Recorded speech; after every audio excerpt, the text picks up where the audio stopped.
বন্ধুসকল কোনোবাই যদি গাহৰিৰ পোৱালি খোজে তেতিয়াহ'লে দিব নোৱাৰিম মানে খোজাটো বেলেগ আৰু বুকিং কৰাটো বেলেগ লাগেটো বেলেগ মানে কিছুমানে কয় মোক 2 পিস লাগিব মোৰ কাৰণে ৰাখি দিব মই অমুক দিনা যাম সেইটো বেলেগ কথা আৰু কিছুমানে মানে কয় বুকিং কৰি আছো পইচা দি আছো কোনো বুকিং নকৰে কথাটো হল আজিকালি বহুত ফ্ৰড আছে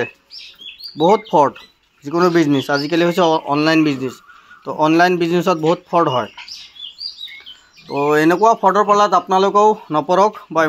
ময়ো যাতে নপৰক এই কাৰণে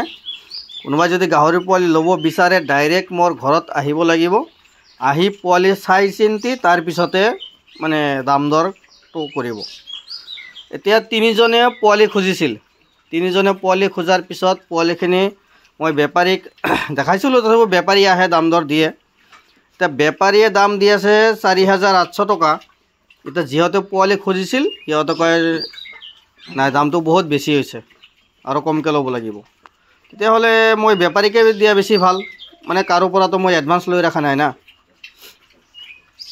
এটা বেপাৰীতকৈ 2 টকা বেছি পাম বুলিহে মই বাহিৰত সেল কৰিম এটা কোনোবাই যদি ইয়াৰ পৰা 2 পিস ল'ব বিচাৰে তে 2 পিস সকলোতকৈ ডাঙৰ যি দুটা আছে সেই দুটা বাছি ল'ব কিন্তু কিছুমান সৰু আছে এই এটা যেনেকুৱা সৰু বেপাৰীয়ে কি কৰে এই সৰু ডাঙৰ কমপ্লিট মিলাই পিনে এটা দাম দিয়ে আৰু যিবিলাক পোহা কাস্টমাৰ ঘৰত পুহিব 1 পিস 2 পিস লাগে তো তেওঁলোকক যদি কও যে এইটো পোৱালি লওক এইটো আৰু ডাঙৰটো মিলাই লওক এইটো পোৱালি কিন্তু কোনেও নলয় ঘৰত পোহা কাস্টমাৰ এইটো পোৱালি কোনেও নলয় কিন্তু বেপাৰীয়ে গোটেই কেইটা একেলগত ল'ব তো বেপাৰীটো দাম 2 টকা কমে দিব আৰু পোহা কাস্টমাৰ পৰা যদি আমি এনেকুৱা 2 পিস ল'ব বিচাৰে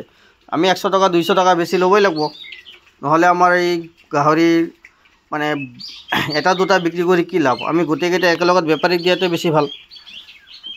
বেপাৰীয়ে তো মিলাই লয় কমপ্লিট সৰু ডাঙৰ যি আছে সব আৰু যিবিলাক পুহিবলৈ ল'ব তেওঁলোকে তো সদায় ডাঙৰ সাইজ ল'ব তো তেনেকুৱা বহুতে ৰাখিছিল এতিয়া বেপাৰীয়ে 4800 কে দাম দিছে মই কাটি দিছো 5000 যে 1 পিস লয় 2 পিস লয় যি লয় ল'ব 5000 কে দিব আৰু পিছত যেতিয়া হৰুগেটা থাকি যাব হৰুগেটা আৰু এক সপ্তাহমান পুহি তাৰ পিছত মই বেপাৰীক সেল কৰো বাহিৰত সেল কৰো যত সেল কৰো কৰিম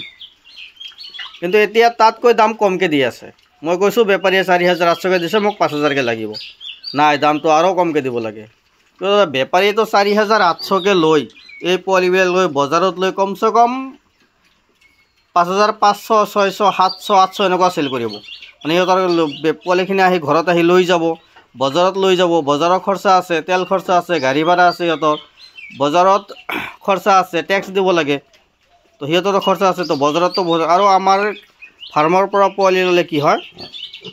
এই পোৱালিখিনি আমি দিনত 2 টাইম সাফা কৰি আছো কোনো ধৰণৰ প্ৰবলেম নাই বেমাৰ নাই ইয়াক আইৰণ ইনজেকচন কৰিছো আৰু কিছুমান বাহিৰত পুহে কোনো আইৰণ ইনজেকচন নাই কোনো বেমাৰী আছে কি আছে বেপাৰীয়ে গোটেইকেইটা উঠাই লৈ গৈছে বজাৰত লৈ একেবাৰে সব গোটেইখিনি বিক্ৰী কৰি থৈছে আৰু ফাৰ্মৰ পৰা ললে তো কি হয় পুৰা সাফ চিকনকে পাব আমি কি দানা খুৱাইছিলো সেই মতে আমি জনাব পাৰিম আৰু বজাৰৰ পৰা যদি আপোনালোকে লয় তেতিয়াহলে কি হয় তেতে কি দানা খুৱাইছে ঘৰত লোৱাৰ পিছত দানা নাখায় এটো এটা মানে প্ৰবলেম আহি যায় আৰু আমাৰ পৰা ললে আমি ডাইৰেক্ট কৈ দিব পাৰিম আমি যি দানা খুৱাইছো সেই দানাবিলাক দিলে খাব টেনশন নাই আৰু ইয়াক আমি কি মেডিসিন ভ্যাকচিন দিছো সেইবিলাক জনাই থব পাৰিম যে এইবিলাক দিয়া হৈছে আপুনি এইবিলাক নিদিলে হ'ব যেটো আমাৰ এইখিনি দুটা আইৰণ ইনজেকচন দিয়া হৈছে কিন্তু ভিটামিন ইনজেকচনটো দিয়া নাই আইৰণটো দিয়া হৈছে এটা কোনোবাই লৈ খুদিব যে আপুনি কি ইনজেকচন দিছে আইৰণ ইনজেকচন দিছো দুটা এটা ভিটামিনটো দিয়া নাই আপোনালোকে লৈ পিনে ভিটামিনটো দিব পাৰে যদি ইনজেকচন দিয়ে যে আমি এনে ভিটামিন খুৱাই আছো ইহঁতক কিন্তু ইনজেকচন দিয়া নাই আইৰণ দিয়া হৈছে দুটা এইকাৰণে কোনোবাই যদি বহুতে কয় নম্বৰটো দিয়ক পোৱালি লাগে দৰকাৰ হৈছে কিন্তু বেপাৰীতকৈ যদি কম দাম দিয়ে তেতিয়াহলে পোৱালি কেনেকৈ দিম বেপাৰীতকৈ দাম 100 200 টকা বেছি পাব লাগিব কমসে কম এটা পোৱালি কমসে কম 200 300 টকা বেছি পাব লাগিব তেতিয়া আমি সেল কৰিম এটা ঘৰত আহাৰ পিছত পোৱালি লোৱাৰ পিছত আৰু কয় অলপ কমকে লওক আমি ইমান দূৰৰ পৰা আহিছো তেনেকুৱা সিস্টেমতো বিজনেস কৰি লাভ নাই এটা আমাৰ বিজনেস হয়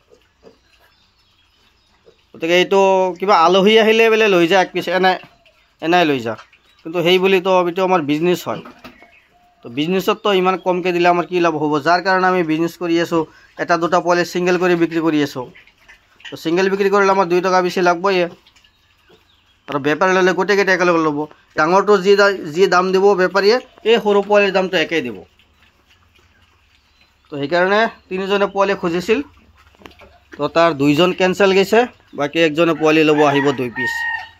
তো 2 পিচ ল'লেতো ইয়াৰ পৰা ডাঙৰ দুটাই ল'ব, আৰু কৈ আছে দাম কম কৰিব লাগিব। তো সেইকাৰণে কৈ দিছোঁ কম কৰিব নোৱাৰিম, মানে কৈছোঁ ডাইৰেক্ট যে দেওবাৰে যদি আহে পাব, নহ'লে দেওবাৰৰ পিছত সোমবাৰ দিনা কমপ্লিট বেপাৰীয়ে উঠাই লৈ যাব। তো কোনেও কল কৰি আৰু ডিষ্টাৰ্ব নকৰিব, আমাৰ এইবিলাক ডেলিভাৰীও নহয়, ডেলিভাৰীও দিব নোৱাৰিম। যদি ঘৰৰ পৰা ল'ব বিচাৰে ল'ব পাৰিব। ঘৰ হৈছে কামৰূপ জিলা বক মালিবাৰী সত্ৰ। কামৰূপ জিলা বকৰ পৰা 40 কিলোমিটাৰ, আৰু গোৱালপাৰা জিলা ধূপধাৰৰ পৰা হৈছে 12 কিলোমিটাৰ। ঘৰত যদি আহে আহিব পাৰে। মোৰ নাম নিৰঞ্জন বৰ্মন, গাঁৱৰ নাম হৈছে মালিবাৰী সত্ৰ, ধূপধাৰৰ পৰা উত্তৰ ফালে।